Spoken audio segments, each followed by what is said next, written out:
أين ذهبت؟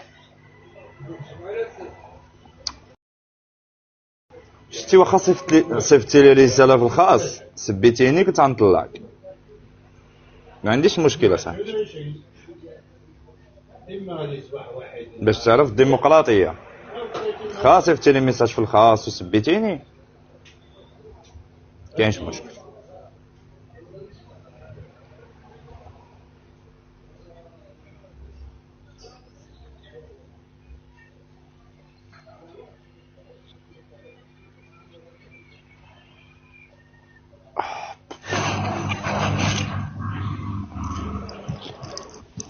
السلام عليكم. عليكم السلام ورحمة الله وبركاته. انت راك الياس، اش راك؟ لاباس بخير؟ وحده لاباس الحمد لله. لاباس بخير؟ بخير الحمد لله. اش راك والله الملكه واش راها؟ والله إلا كل شيء بخير الحمد لله. لاباس؟ لاباس الحمد لله. الحمد لله. معليش نسأل الملكه سؤال برك ولا جاوبتني عليه نهبط. كيف انا والملكه كيف قول السؤال ديالك. قول الياس. حنا كيف لا نسأل الملكه هي اللي هبطتني البارح. اسمعني نعم. انا ياسر والملكه بحال بعض. نعم الملكه البارح سؤالي برك البارح هذاك ما فهمتوش. الاخ هذاك كمال لا هو حافظ ولا هو ينقل هكاك برك. هو قال الملك نازل على موريتانيا المغربيه على جال فلسطين. انا سألته سؤال ولا بالي. نازل على اش؟ قلت له اللي اعطينا الاقل. تنازلت على موريتانيا اعترفت بلي على موريتانيا على اساس انها اول حاجه مصطلح نازلنا. انكم اول حاجه القضيه الفلسطينيه هكا. قف صديقي فشي بلاصه وكلمي راسك. انت كتلهث بوحدك تقول كتجري 1500 متر صاحبي. اش هاد الجرا والجاله؟ اول حاجه اسمع اول حاجه مصطلح التنازل لا يليق بدولة بحجم موريتانيا الشقيقة. عيب أنني أنا في 2024 نقول تنازلت عن موريتانيا. عيب. أو هو اللي قال يا الأخ اعترفنا. انت جزائري طلعتي لهنا سول سؤالك وبالله نجاوبك عليه. علاش المغرب اعترفت بموريتانيا 1969؟ هذا سؤالك. دابا حل المايك وقول لنا سؤالك ديريكت. شنو هو سؤالك؟ هذا هو سؤالي. قلت له يعطينا. هو قال تنازلنا عليها لان على جال المؤتمر العربي هذا في خطر فلسطين. يلا اعطيني انت شنو هو السبب ديال القضيه الفلسطينيه. كيف يتنازل على مليون؟ واعطيني انت السبب ديالك. قلت له اعطينا ولو صحيفه مغربيه في الوقت هذاك قالت اننا تنازلنا. كتسمعني؟ نسمع فيك. يلا قول لي انت بالنسبه لك علاش المغرب اعترفت سنه 1969 بموريتانيا؟ شنو هو السبب؟ انا هذا هو سؤالي يا الاخ. ودابا السيد علاه تنازلت على مليون كيلومتر مربع على فلسطين. 100 مرة. لا قراية لا رعاية لا أخلاق. هذا هو الحكاية. هو اللي قال ماشي أنا. الرجل أجابك قال لك اعترفنا بموريتانيا سنة 1969 نظرا لدواعي إسلامية وللم الشمل والقضية الفلسطينية. وسنة 1969 تقدر تقول لي شنو وقع في القدس؟ سامي حلا ما يقول لي شنو وقع في القدس 1969. يا الياس انت دائما تهرب. انا قلت لك انت في موريتانيا تسمى ماهيش دوله، ما كانتش تابعه لكم. كنتوا معترفين بها من قبل. فوقاش تأسست موريتانيا؟ لا حتى اعترفتوا بها في 69. فوقاش تأسست موريتانيا؟ ما نبليش. انتوما انت اللي تجاوبني وانت اللي خاصك تجاوبني يا الياس. انت ما عارف موريتانيا وانت اللي فاهم وعارف. اسمع المبهدل. اسمع يا من تضحكون فيكم العرب. صاحبي اسمع اسمع. والله ما جاوبتيني وما تقدر تجاوبني، وبالعاني طلعت لك سألت. خلي المايك الدري لا شميت. حل المايك حل المايك. قول. راه كيجاوبك غير اسكت. الداعي مغربي يجاوبني على خاطر ما ايوا سألتك اسكت سؤال خليه تعجيزي واللي يجاوبك. تسأل فيها انا. يا ودي غير اسكت اش من تعجيزي، اسكت خليه يجاوبك. قال لك سؤال ولا تعجيزي. يعطيني راه جريدة مغربية والله دليل غير هكا برك لأنكم تنازلتوا عليها فقط. ويليكم موريتانيا. شوفوا شكون اللي مجاورنا الشباب. شوفوا شفتي شكون مجاورنا كيقول لك اعطيني دليل بانكم تنازلتوا عليها. الرجل لا يعلم بان في سنه 1969 كانت دولة موريتانيا قائمة بذاتها لأزيد من 9 سنوات. الراجل ما فهم والو. هذا اللي طالع كيقول لك حشرتكم في زاوية. السيد ما عرفش بأن موريتانيا قائمة بذاتها وعضو في هيئة الأمم المتحدة قبل 1969. هذا ما فهم حتى حاجة. كيقول لك اعطيني جريدة ولا رسمية. ما تعرفتيش بها انت في 1969 لأن حدودنا الحقة. انا ما تعرفتيش بها. ايوا انا كنجاوبك. يلا بلع وسكت. لا يقول لي هكا حدودكم الحقة. كيف يا مغربي ويا مغربي يا دول النخوة تتفرط في مليون كيلومتر مربع. يلا يا يفهموني يا مغاربة. يلا خليني نجاوبك. في مليون كيلومتر مربع اي اكثر من المغرب. موريتانيا راهي في المساحة اكثر من المغرب. كيف تفرط في ارضك؟ ايوا خليني نجاوبك. يلا الله اكبر. راه دابا هنا فين كنقولوا راه اللي مجاورين معنا في مليون كيلومتر مربع. ايوا سد المايك اصاحبي، سد صافي تاخذ الجواب. سد سير صديقي. ملي تكون عندك مستوى طلع لهذا الكاست اجي طلع ليه.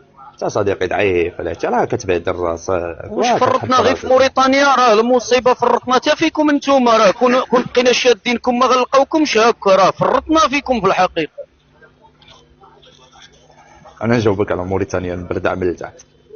قال لك علاش اعترفتوا بموريتانيا سنه 1969 وعلاش في الاول ما قبلتوش بها، ما قبلتوش بدوله. اول حاجه هي البردع. حينما نتحدث عن المستعمر القديم نتحدث عن فرنسا. قبل ما تأسك فرنسا في سنة 1962 كانت تعلم بأن الإمبراطورية المغربية إلا خلتها بالمساحة ديالها معناها أنها غتبقى قوة في شمال إفريقيا. هاد الشيء ما كيخدمش المصالح ديالها في إفريقيا.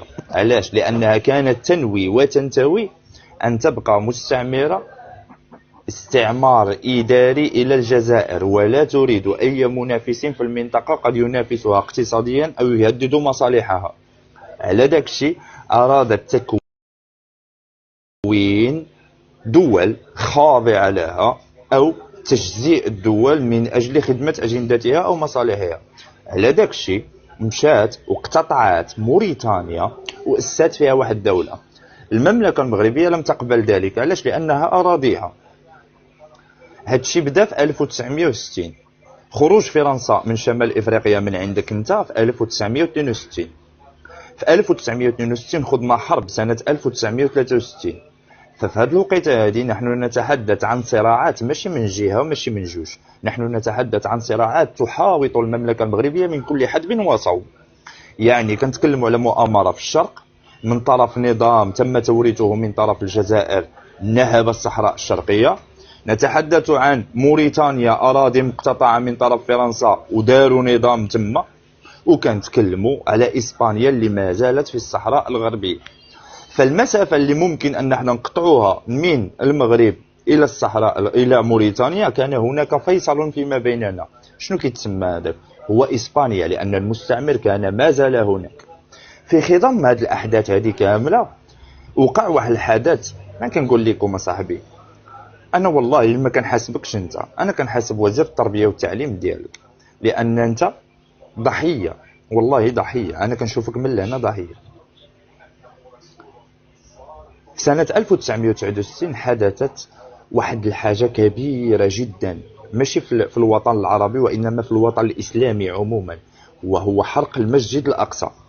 حينها انتفضت المملكه المغربيه ودعت إلى عقد مجلس إسلامي من أجل التباحث في الأوضاع. هذا الاجتماع الإسلامي لا يمكن أن يكون إلا بحضور موريتانيا، والمغرب كان لا يعترف بموريتانيا. فهنا المغرب كان عنده خيارين: إما إقامة هذا الاجتماع الإسلامي من أجل التدارس والتباحث ونشوفوا القضية الإسلامية، وإما المصلحة الخاصة اللي هي مصلحة المملكة المغربية وعدم الاعتراف بموريتانيا، ونبقاو متشبتين بالطرح ديالنا. ارتأت المملكة المغربية أن المصالح الإسلامية تفوق المصالح الوطنية. علاش؟ لأن نعودها لك المرة الثالثة، من يحكمون المغرب ليس كمن يحكمونكم. احنا من يحكموننا يحكموننا على تاريخ إسلامي أو على خلفية إسلامية. ففي هذه الوقيته هذه يا أستاذي العزيز، المملكة المغربية عقدت المؤتمر الإسلامي سنة 1969، وحينها تم الاعتراف بموريتانيا كدولة قائمة بذاتها. وشاف المرحوم الحسن الثاني أن توحيد الصفوف أفضل لنا نحن كمسلمين من أجل مجابهة العدو. هادشي ما تفهموش انت، هادشي كبير عليك. انت ولفتي أراضي موروثة عن المستعمر حبيبي، انت ولفتي أراضي موروثة عن المستعمر، انت ما عندكش شي حاجة اللي تضحي بها من أجل قضايا، لأنه ببساطة انت فرنسا من ضحت من أجلك. خليني يا صديقي، خليني الله يكبر بك، وعطيونا شي حاجة شوية ديال، عطيونا شوية ناضجين، عطيونا الناس شوية ناضجين الله يكبر بكم، شوية ديال النضج. راه مبغيناش هاد المستوى هذا، رانا شوية طلعوا لنا النيفو شوية.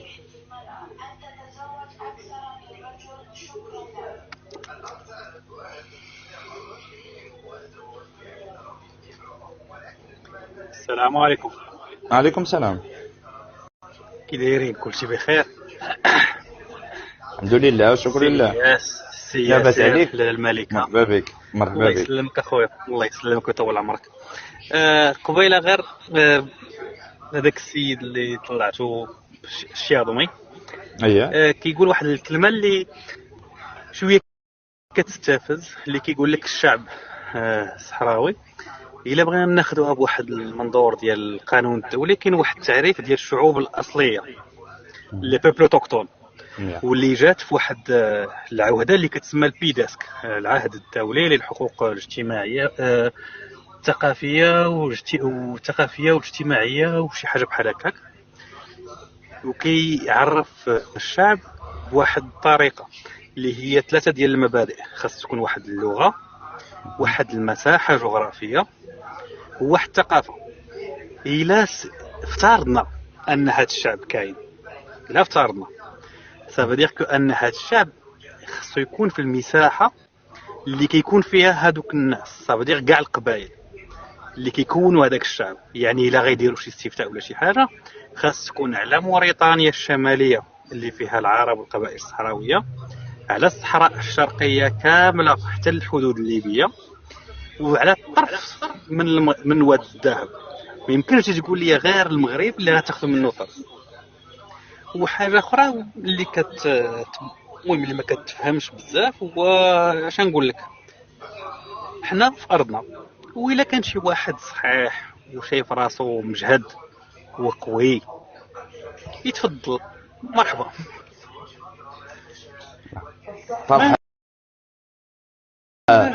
طرح المقابل بالوثائق بالتواريخ بأي حاجة. حنا في حقنا. اللي ما كيفهمش لغة التحضر والمجالس والنقاش وكيعرف اللغة الزنقة حيت تربوا في الزنقة، احنا موجودين. تحياتي لك. تحياتي لك. الله يسلمك حبيبي. مرحبا بك. الله عليكم وأمسية سعيدة. مساء الورد والياسمين. والله يعاونكم والله يرزقكم الصبر. تحياتي لك. كنسمعوه وكتغلي في بلاصتك.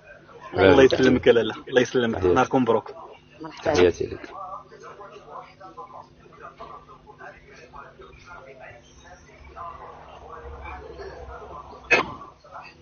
السلام عليكم ورحمة الله وبركاته. عليكم السلام ورحمة الله وبركاته. تحياتي لك.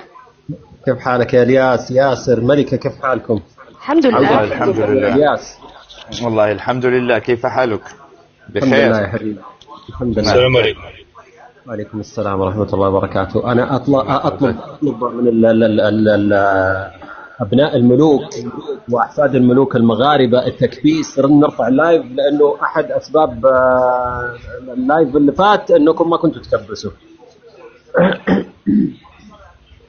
تفضل يا الياس. تفضل فلامينغو. مرحبا بك مصطفى. السلام عليكم. عليكم السلام. أنا والله شوف، لو كان تجاوبوني يا الياس كمغاربة، أين كان الجيش الملكي خلال كل تلك الفترة التاريخية؟ لو تجاوبني على هذا السؤال نعطي لك بشار، نعطي لك كيلو، نعطي لك نتنازل لك عليه. أين كان الجيش الملكي؟ أنا جاوبني على التاريخ الذي تأسس فيه الجيش الجزائري. أعطيني معركة واحدة. سمعناك دابا، سمعناك. أعطيني السنة التي تأسس فيها. يا ولدي منين كيحكوا هذا إلياس؟ منين؟ أنا مطفي. ها جاوبني. هكاك صاحبي. من الذي حارب عبد الكريم الخطابي؟ هو غيجاوب. يلا وصل. العصابة. من الذي حارب ابن ماء العينين؟ العصابة. من الذي حارب الإسبان وحاربه الجيش الملكي؟ هل الجيش الملكي حارب؟ يا إلياس أعطينا السنة اللي خلي إلياس لما يصير عندك جيش. وفي أي سنة تأسس الجيش الجزائري؟ كتسمع ولا ما كتسمعش؟ تصنت يا صاحبي، تصنت باش تعرف تجاوب. تصنت. سولتك على الجيش الملكي ومن بعد أنا تجاوبني الجيش الملكي أين كان؟ ما يمكنش، احنا ما جالسينش في المدرسة ديالكم انتم، راه احنا اللي كنقريوكم. وتقدم أين كان هذا الجيش؟ أعطيني معركة واحدة خاضها الجيش الملكي، أعطيني معركة واحدة. هذه الأسئلة متجاوزة إلياس على ما أظن. احنا مشينا أي معركة. جاوبوه لأن إذا ليس هنالك جواب. استسمحكم. السلام عليكم. يلا اهبط سير بحالك. يلا بلاتي. يلا حوج. ترى جاي باغي غير لوحانه ويمشي بحاله. يا بلاتي اي معركة. يا بلاتي راه باغي يهبط على انا اللي هبطت. لا عرفتك. انا هذا شوف، انا النوع بحال هذا انا كيعجبوني الناس، لانه كيطلع لنا كيقول لك انا اتحداكم. هذا كيطلع لنا غير باش يبين بانه طلع اللايف ديال الياس الملكه وطرح شي حاجه، والياس الملكه عجزوا عن ما قدروش يجاوبوه. فوالا. انا كنت باغي يبقاو غنجاوبوه بالدليل وبالحجه وبكل شيء، ومن بعد عندنا ليه سؤال واحد فقط. عموما نعود ادرجنا الشباب، ماشي مشكل. لا غير دير واحد تشيك اب. متى تأسس الجيش الجزائري؟ هذا الجزائر القوية العظيمة متى تأسس جيشها؟ ياسر سؤال. شوف، دائما هم يطرحوا اسئله عشان زي ما قال الياس، يحاول قدر الامكان تسجيل انتصارات وهميه، انه انا طلعت وما قدروا يجاوبوا ونزلوني. نعم. السلام عليكم. ما تترك له. وعليكم السلام. انت ما تترك له المساحه هذه ابدا، ولا تترك له الفراغ هذا هو يرتع فيه، يعني يسجل انتصارات وهميه، وهو اصلا قد يكون حتى سؤاله غلط، وقد يكون سؤاله اجابته غلط، وقد يكون. فانت ما تترك له المساحه هذه. هو بحد ذاته غلط. أيوة. وجوده جاء غلط. طيب حسب المادة 339 وجودهم معنا هنا غلط، لا عنوان له. عليكم السلام ورحمة الله وبركاته. مساء الخير. مساء النور، مساء الورد. أنا والله كنت مستمتع تحت، ولكن استفزني الجزائري اللي طلع. أنا كرجل خليجي مطلع على التاريخ، اسمحوا لي، أو أقدر أقول إني مطلع، ولست عالم ولست بروفيسور ولست. تفضل أخي. يقول لك أنتم قولوا لي نعطيكم بشار وتندوف. كيف يعطيكم شيء لا يملكه أساسا؟ الجزائر هي ما تملك بشار وتندوف. الجزائر نفسه لا يستطيع الدخول إلى مخيمات تندوف إلا بإذن من الدولة نفسها، ولا يستطيع ولا يتجرأ أساسا. أنا للأسف هو سأل أسئلة، أنا طبعا ألمني صراحة جراءته، يعني يقول لك فإذا لم تستحي فافعل ما شئت. يا أستاذي، لولا الله ثم المملكة العربية السعودية والمملكة المغربية الشريفة لم يكن لك أساسا اسم، لأن كلنا نعلم أن عندما دعموا السعودية والمغرب جيش التحرير، وعلموا الفرنسيين أن الجيش التحرير بدأ يدخل أو يتعمق، عرضوا على الملك أو السلطان محمد الخامس صفقة بإعادة الأراضي الشرقية بشار وتندوف بالمقابل أن يكف يده عن دعم الثوار، ورفض الملك محمد الخامس، وبالعكس قال هذه قضية بين في صدى يا شباب من بعرفها. أنا ربما أيوة كذا أوكي. لأن الصوت يتردد فأنا كذا تشتت. فعرضوا صفقة في الفرنسيين على السلطان محمد الخامس بإعادة الأراضي المستقطعة مقابل أن يكف يده عن دعم الثوار، وأبى ورفض السلطان محمد الخامس وقال هذه قضية عربية بيننا وبين الجزائر سوف يتم حلها بعد ما يخرج المستعمر لكي لا يشوش على الثوار. ونجد الآن الجزائريين ينكرون هذا الجميع أو هذا المعروف. نجد أنه يتكلم عن مشاركة الجيش الملكي المغربي أو جيش المملكة المغربية. قبل ما نتطرق لهذه الأمور أنا أحب أنصحك نصيحة من باب النصيحة وليس أكثر. أستاذي الجزائري، إذا بيتك من زجاج لا ترمي الناس بالحجارة. أنت كجزائري لم تدخل أي حرب ضد فرنسا، وراح نتكلم عن أقرب مثال اللي هو أبغى جزائري يفرق لي. دائما حنا ننجرف وراء أسئلتهم، ولكن عندما نسأل حنا لا نجد جزائري يجاوبنا للأسف، ولكن هم يسألون يلقون بدال الإجابة 10 إجابات. خلونا نرجع قليلا إلى دفعة ليكوست.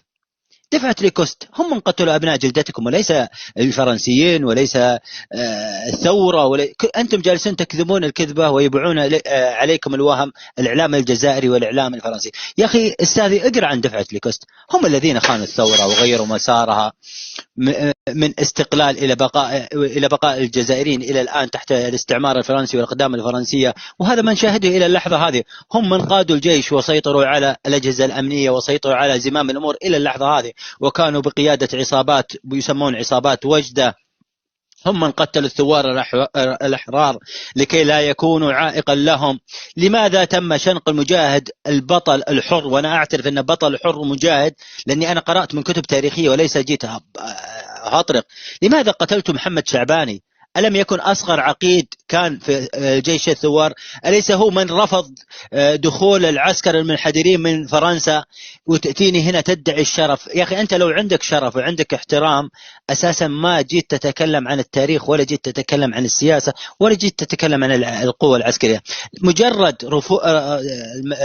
العقيد محمد شعباني رفض دخول العسكر اللي منحدرين من فرنسا الذين هم قتلوا أبناء جلدتكم والثوار الأحرار، والذين كانوا فعلا يحاولون استرداد الجزائر وتحرير دولتكم.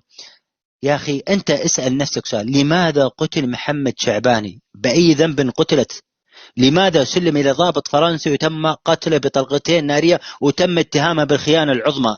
أتمنى من الجزائريين عندما يخرجون في منابر فيها تاريخ، فيها ناس عقال وفيها ناس متعلمة، قبل ما يأتي يسمع نصيحة نور الدين بوكروح عندما قال الجزائر ليس لها تاريخ ولا هوية، ويسرقون التاريخ والهوية المغربية وينسبونها إلى أنفسهم. أنا لست هنا للدفاع عن المغرب. المغرب فيها رجال، فيها أبطال، فيها مؤرخين، فيها دكاترة، ولكن أنا كرجل أقول كلمة حق، خرجت للشهادة فقط.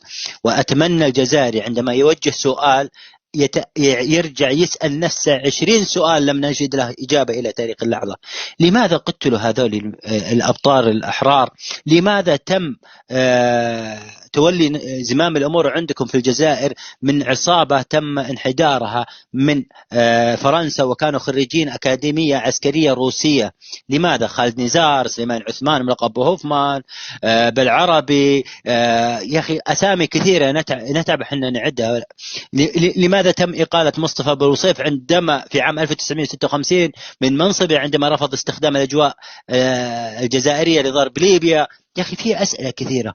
أنا أستغرب الجزائري يأتيك حافظ له كلمة ولكن لا يفهم. لو تسأله عن أي سؤال بما يخص دولته لا يعرف ماذا يرد. يا أخي أنت كجزائري تقول أنا راح أرجع لكم بشار تندوف، أنت روح ادخل مخيمات بتندوف وصورنا من هناك أنك داخل مخيمات تندوف، أثق أنك راح تتحداني. لكن أنت بنفسك لا تستطيع أن تدخل المخيمات لأنك لا تملكها. وإلى اللحظة هذه أعتذر على الإطالة.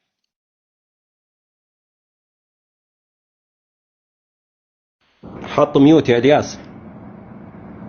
حط ميوت ما نسمعك. اهلا وسهلا، مرحبا بك اخي بتار، مرحبا بك. استسمح، انا كنهضر وداير ميوت. استسمح. شكرا أهلا لك. وسهلا. شكرا لك يا حبيبي على المداخله القيمه. مرحبا بك خويا العزيز. ودابا أهلا وسهلا أختي الملكة. دابا وجد راسك، غادي يطلعوا يعاقبوا. انا الياس كل نعم. يوم والله لما اطلع في لايف يعني اطلب من الله سبحانه وتعالى ان يرزقنا جزائري عنده علم وعنده معلومات وعنده ثقافه وعنده ثقافه النقاش. والله لم اجد واحد يناقش، واللي ياتيك بسؤال يطلب يعني مثلا في لايف البارح كنت في لايف وسال سؤال قال عندك دليل؟ قلت له طيب عندك دليل؟ اقول له طيب هجيب عندك دليل؟ ها عندك دليل؟ طيب اسمعني عشان اعطيك الدليل يا مسلم.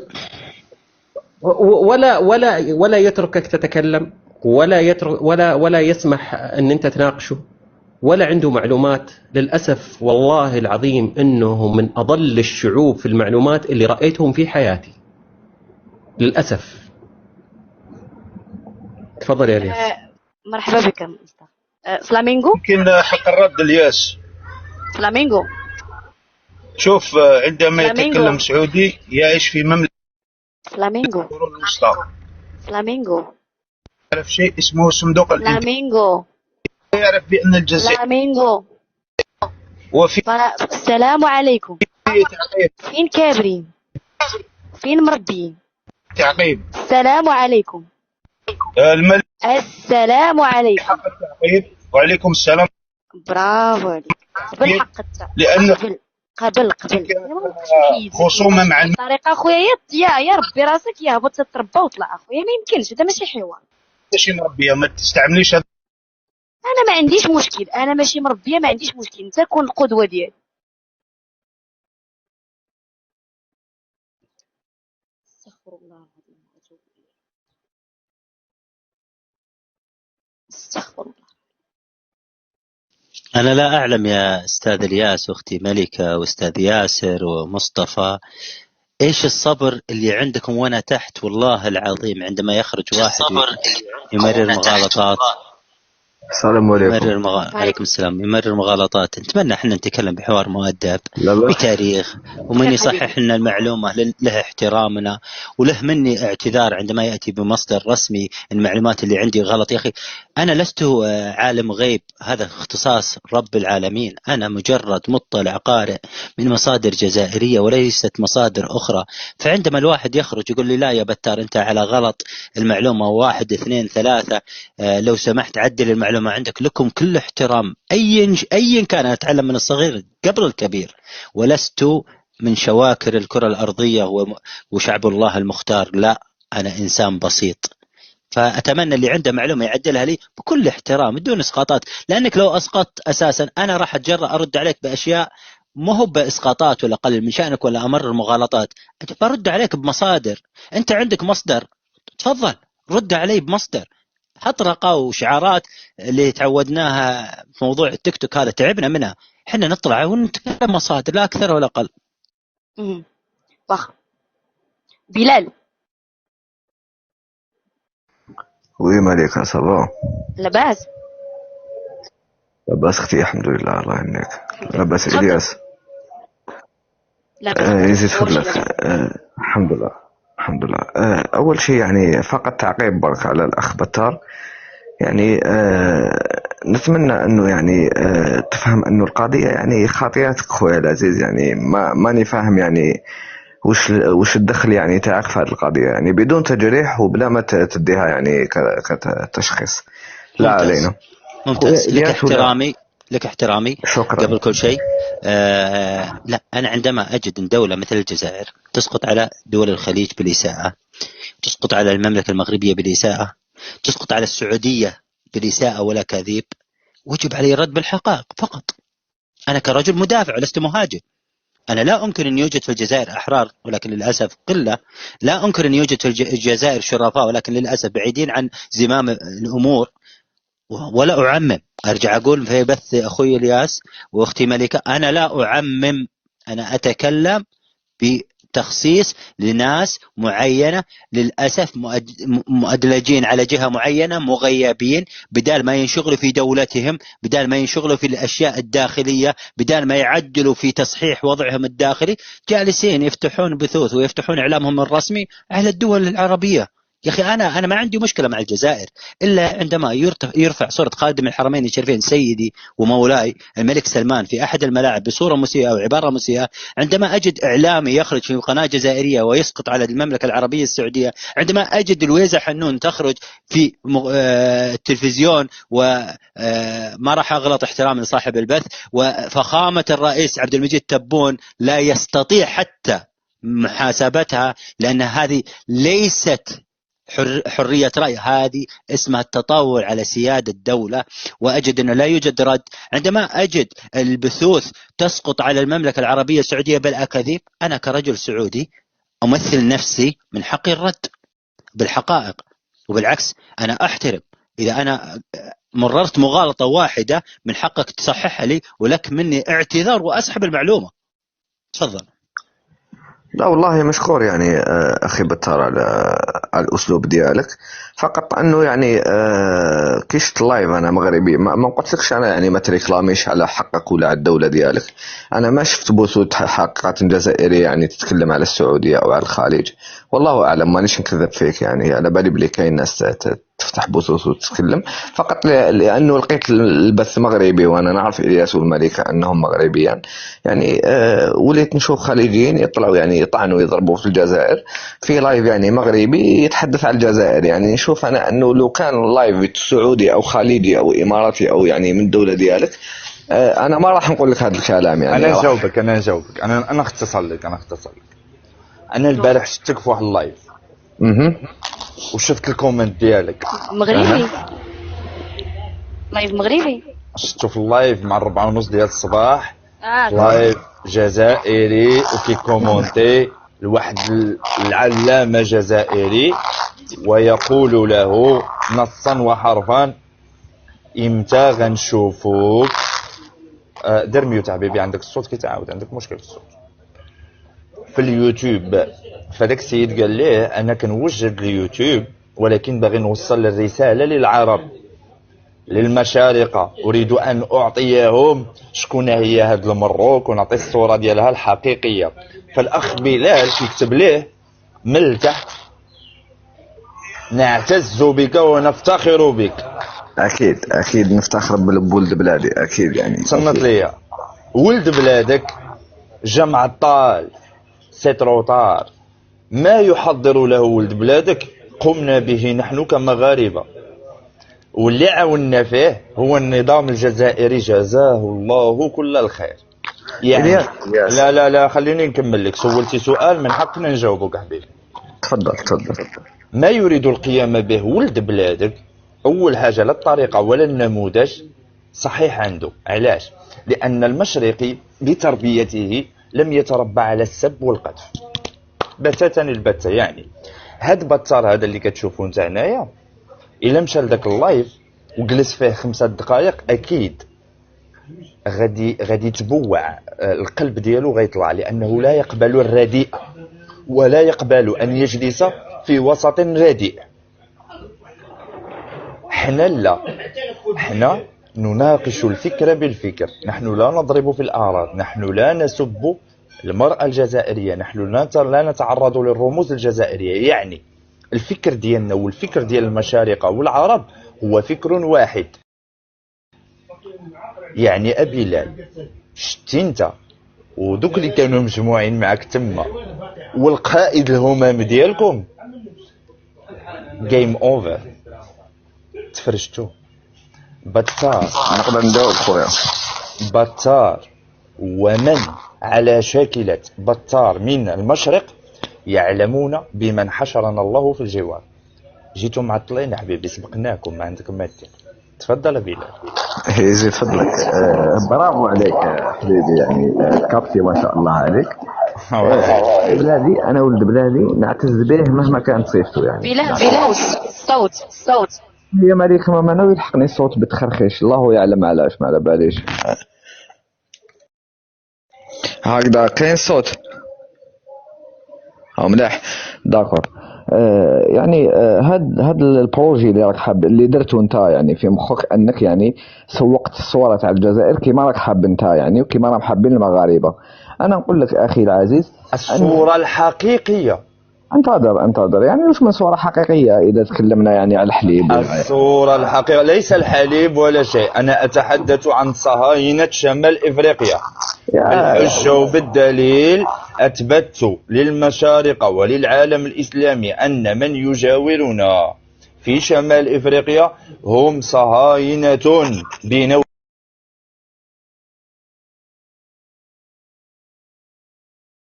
غير يكمل لك بلال، خليه يكمل لك وعقب عليه. بس حكى يعني بلال كنا لا بقول كلمه والله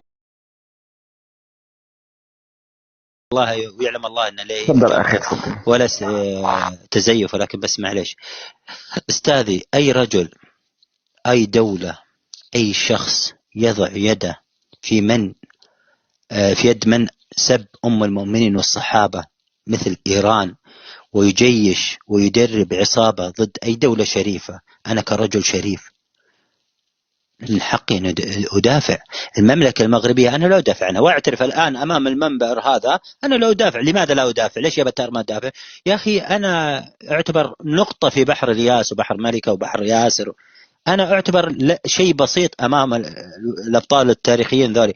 ولكن يا أخي أنا عندما أكون شاهد تاريخي مثلا ويأتي واحد ويمرر مغالطات زي اللي قبل شوي يعني يمرر مغالطات، أنا كرجل من حقي أن أدافع عن دولتي وأدافع عن التاريخ اللي صاير. أنتم من دنستم مواقفكم مع مواقف الدول. الجزائر لم أجد إلى تاريخ اللحظة هذه لها دولة صديقة. أنت كجزائري لا تملك أي صداقة مع أي دولة، فقط نص ليبيا ونص السودان وإيران وفرنسا علما وتركيا. إيران وتركيا هي من عارضت على استقلالك عندما دعمتك السعودية والمملكة المغربية في ذلك الوقت. فرنسا هي من استعمرتك وقتلت، ما راح أقول قتلت لأني متأكد من تاريخ لم تقتل، ولكن هي من جندت وأبناء جلدتك لقتلكم. كيف أنتم تحترمون هذه الدول ونحن ولا أقولها يعني الفضل لله. أول شيء أنا كمملكة عربية السعودية عندما طرد فرحات عباس رئيس الحكومة المؤقتة الجزائري من منظمات الأمم المتحدة تم إدخاله ضمن الوفد السعودي، وهذا ما فجر الوفد الفرنسي وبقيادة بينو في ذلك الوقت وزير الخارجية. أول رجل رفع العلم الجزائري في منظمات الأمم المتحدة المملكة العربية السعودية.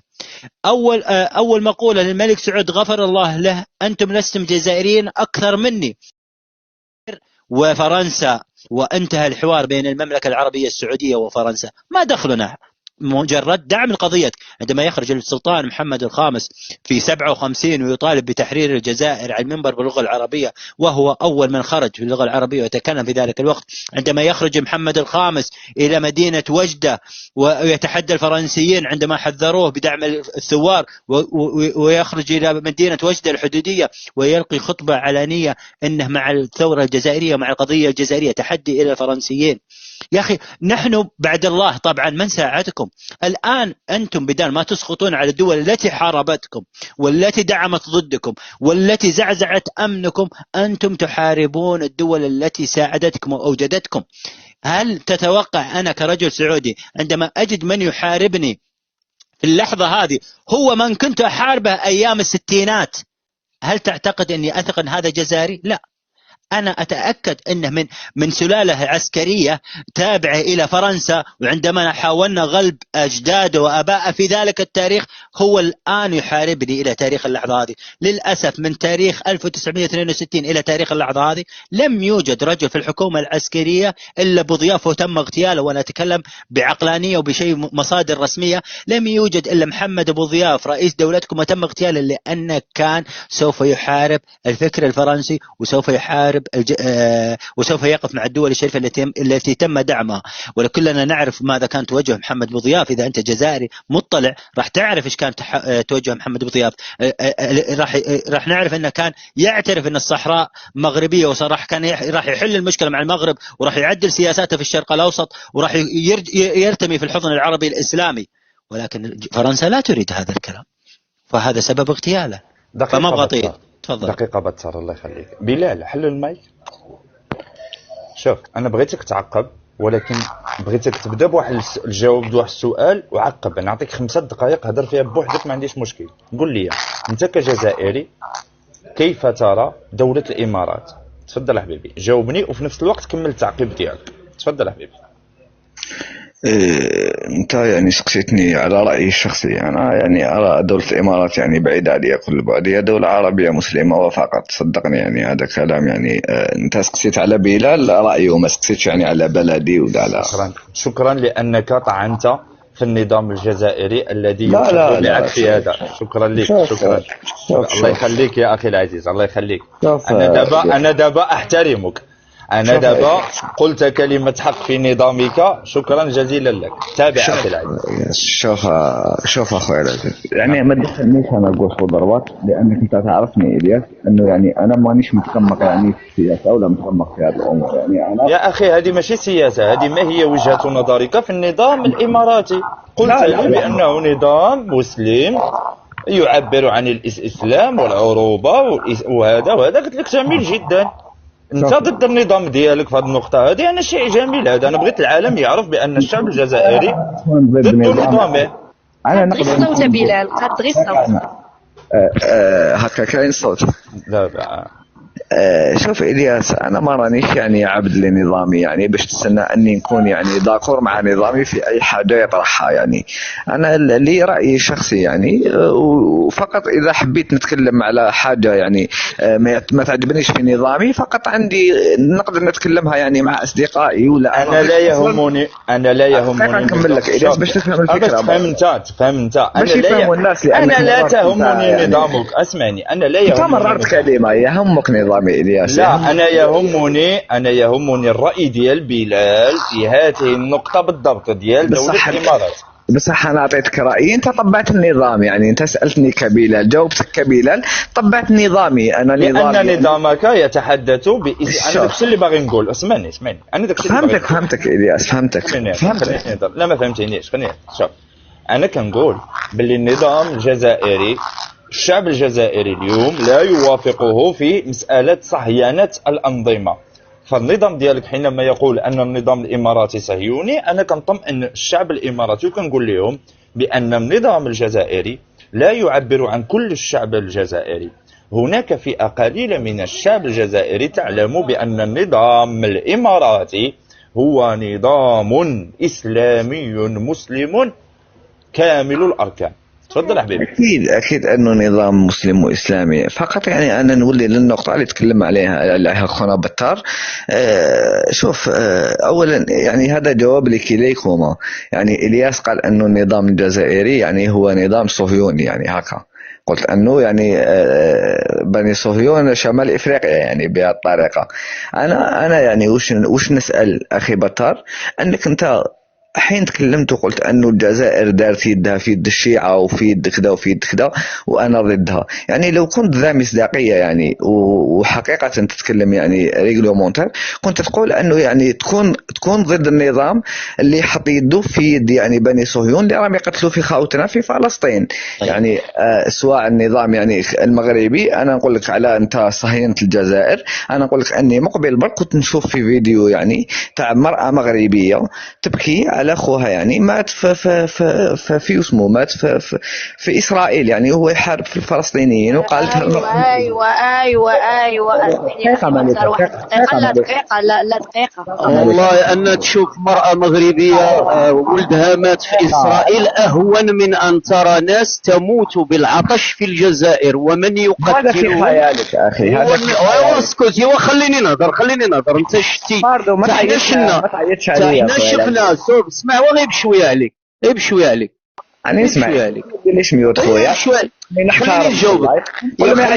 عندك صداع عندك صداع بلال، عندك صداع. خليك ميوت لان عندك صداع. خليني نكمل. انا دابا عاد بغيت نجاوبك. انا اهون لي ان ارى واحد قتلوه الصهاينه من ان ارى شعب يستغيث ويموت في مدينه تيارت التي خرج النظام الجزائري يتباهى بمحصوله الزراعي الذي يقول أنه دخل به إلى العالمية. فهنا نظن أن تباهي الجزائر بالقمح كان على حساب الجزائريين الذين تم تعطيشهم. هذه من جهة. من جهة أخرى أحيلك على ولد دماحة الذي استضفتموه وقام بجولة في الجزائر الجنوبية التي يحكمها إبراهيم غالي. رأينا دي ريزيرفوار ديال الماء. إذا كيف أن إبراهيم غالي حقق الاكتفاء المائي في تندوف، الرابوني، الحمادات، أو في دولة الجمهورية الصحراوية، وتبون الشعب ديالو يعاني من الماء؟ من هو اللاجئ وعند من؟ هل أنتم لاجئين عند تبون أم تبون لاجئ عند إبراهيم غالي؟ أتمنى أن تجيبني على هذا الجواب، لأن العطش لا يوجد في الأراضي التي يسيطر عليها إبراهيم غالي الآن. دقيقة لو كان يعني هذاك الوقت اللي كنت تعس انت في الماء تاع تيارت يعني وراك يعني تهضر عن النظام الجزائري، لو كان شفت يعني شعبك اللي راه قدامك يعني وعايش معك. انا ما عنديش شعب، انا ما عنديش شعب. والنظام المغربي يقول انه الاقتصاد تاعو هرب والمغرب هرب. لا جاوبني على السؤال ديالي ومن بعد جاوبني على السؤال. شوف البوطه احنا دولة ليست غازية. من بعد حتى وإن اسمع، حتى وإن رأيت وخليني نجاوبك، أنت سولتي خليني نجاوب. يعني ما تمارسش عليا الغوغائية، فهمتي؟ والله أنا قلت لك البوطة. ايوا خليني نجاوب. حتى وإن رأيت طوابير في المغرب فمبررنا أننا لسنا دولة غازية، نقولها بكل شجاعة. فما مبررك أنت أن تندوف لا تعاني نقصا من المياه وتعانيه تيارت؟ أنه تندوف هي جزائرية وقدر يعني النظام الجزائري لحق لها الماء بيان كوميلفو، وأنه تيارت يقدر يكون فيها مشكل يعني في شكون اللي قبل جغرافيا، تيارت ولا تندوف؟ اكيد تيارت بصح شكون وكيفاش وصل المال تندوف ونقص تيارت؟ شكون حاكم تندوف؟ اللي حكمه ابراهيم غالي نصره الله وعياده. يا اخي انت بحد ذاتك ما راكش مقتنع بالكلام اللي راك تقول فيه، يعني انت راك تقول في كلام والله لا بينك وبين ضميرك. انا عارف ان تندوف يعيش فيها الشعب الصحراوي. على بالك باللي تندوف يعيش فيها الشعب الجزائري ومادين خيم، يعني ان شاء الله ربي يفرج عليهم. الصحراويين مادين لهم مخيمات في الرابوني بعيد على تندوف ب 40 كيلومتر. على بالك بهذا الامر. اوكي علاش نقصتوا تيارت؟ يعني كولايور الياس. يا سيدي انا طلعت على السؤال. دقيقه تفضل انا سالي. لا يحفظك دقيقه بلال. اسمعني غادي نرفع معك الايقاع شويه، النيفو شويه، تصنت لي. الياس نعم لا قبل انا غادي نجاوب على المغالطات اللي قال. الاولى ما تخافيش الملك، انا معاك ويلي. قلت ليه غادي نجاوبك ولكن غنرفع معك النيفو شويه. شوف بلال، جمع الجزائريين اللي كتعرف كاملين واللي انت كتكون كتقبس ليهم وسير لعندهم وسولهم، قول لهم قال لي الياس لا راح تتكلم لي كلام وتنزل. لا بلال والله ما غنزلك اصاحبي، ما غنزلك. لا دقيقه، انت ديما معانا والله ما غنزلك. الحوار ديالنا كيفاش داير، حاول ما عافاك تحترم. والله ما غنزلك حبيبي، راني محترم يعني. فقط مال في الياس يرمي لي كلام وينزلني ديريكت. والله ما ننزل وحدي يعني. والله ما غير واحد الطلب اخي الياس في نفس الوقت وجد لنا هذه المراه اللي كتبكي على ولدها مات في اسرائيل.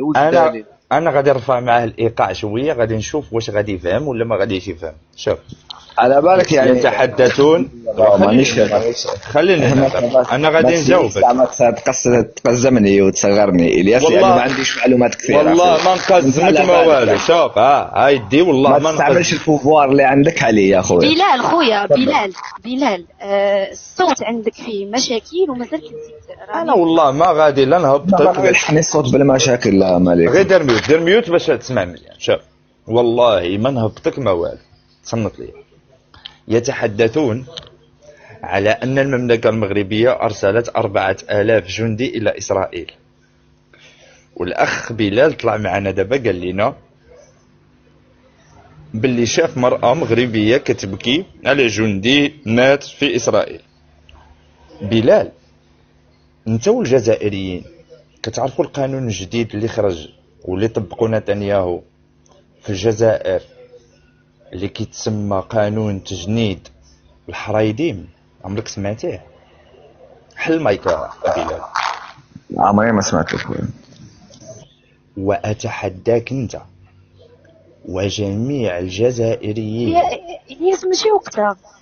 اي لا، انا ما نقول والو، انا غادي نخليه، غادي نقول ليه نعطيه فين يمشي يبحث هو والجزائريين خوتو باش يعرفوا المعلومه. شوف، ما يمكنلكش حبيبي انت تطلع تحاور مع مغاربه وانت ليس لك لا خلفيه لا حتى حاجه. واش عمركم سمعتوا شكون هما الحراديم؟ عمرك بلال عرفتي الحراديم؟ شكون هما الحراديم بلال؟ ما نعرفوش الياس، يعني انا ما طلعتش باش ندخل معك في نقاش كبير، انا طلعت على واحد السؤال فقط وكتبته في الكومنت. يعني انا عطيتك فرض منزل يا بلال، غادي تمشي غادي تقلب شكون هما الحراديم. اسمعني شكون هما الحراديم، واش كيديروا في اسرائيل، وشنو هما الحاجات اللي معفيين منهم، وشنو هو القانون الجديد اللي خرجوا نتنياهو، وعلى إثره ماذا يحدث اليوم في إسرائيل من قبل هذا الحراديم هذا، وشنو هو الخلاف الداخلي وعلى ماذا. ستجد ما يشفي غليلك، وفيه غتلقى الإجابة على 4000 جندي مغربي اللي صيفطناهم حنايا لإسرائيل. بمعنى أدق، اسمعني سميتك بلال، اسمعني بلال، هاد اللايف اللي طالع فيه انت هذا ماشي لايف ديال الخورطه يا صاحبي. عندي تسحب لك، انا ما عارفش بان انتم في الجزائر وقعت عندكم مجزره في الملعب والجمهور ديالكم رون الدنيا. عندهم يتسحب لك، انا ما عارفش بان تيارت كانت هناك احداث شغب وما عنديش فيديوهات عليها. انا والملك عندنا كل شيء، ولكن نراها مواضيع سطحيه لا ترتقي. وعندك تسحب لك منطقه القبائل، وعندك تسحب لك منطقه القبائل وما حدث في الجماعه. خليني نكمل لك باش تفهم، خلينا باش نفهموك فين انت صاحبي، نفهموك فين انت. راني فاهم، انا كرويون. بلال ما فكس المايك الله يجازيك خير. احنا ما عارفينش تندوف اللي قصدتوا فيها الصحراويين، انا ما عارفين. خصك غير تفهم، خليك ميوت غير نساليو لك الجمله ديالنا تفهم. هاد اللايف اللي طالع فيه ماشي هو داك اللايف اللي انت ربما كتكون فيه. حنا ما كنقلبوش على مواضيع سطحيه من اجل الطعن في الجزائر ولا الضرب في الجزائر. انت عندك الماء، ما عندكش مشكلتك هذيك.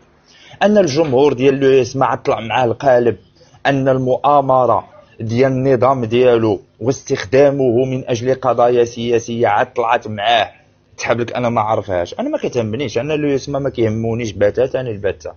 يدبروا ريوسهم، يتقصاو ما يتقصاوش، يشاركوا ما يشاركوش، سامي تيغال عندي.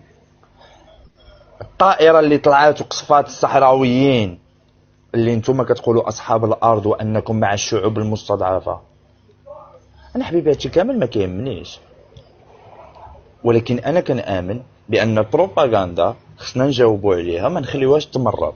ولكن ماشي الدور ديالي أنني هنا ندير عليك بروباغندا كيف ما كيديروا أصحاب اللايفات اللي كيتسموا أنهم ناس واثقين من ريوسهم. فتصنت ليا سير عند هذاك اللي قال لكم 4000 مغربي، سير عنده وطلب كاستا بلال، وهذا تحدي بيني وبينك. طلع لعنده قول له انا سولني واحد المغربي وقال لي الحراديم شكون هما، قول له شكون هما الحراديم، وقول له شنو هو القانون اللي خرج نتنياهو على هاد الحراديم هادو، وذاك القانون شنو دار والاثار ديالو داخل اسرائيل. شوف واش يجاوبك. اذا جاوبك والله وتالله حتى نطيح هاد اللايف وما باقيش نفتح شي حاجه سميتها لايف في تيك توك، باش تعرف الفرق، باش تعرف بان نشر الاشاعه خصو على الاقل الانسان يكون متمكن منها، ماشي غير خراط وصافي.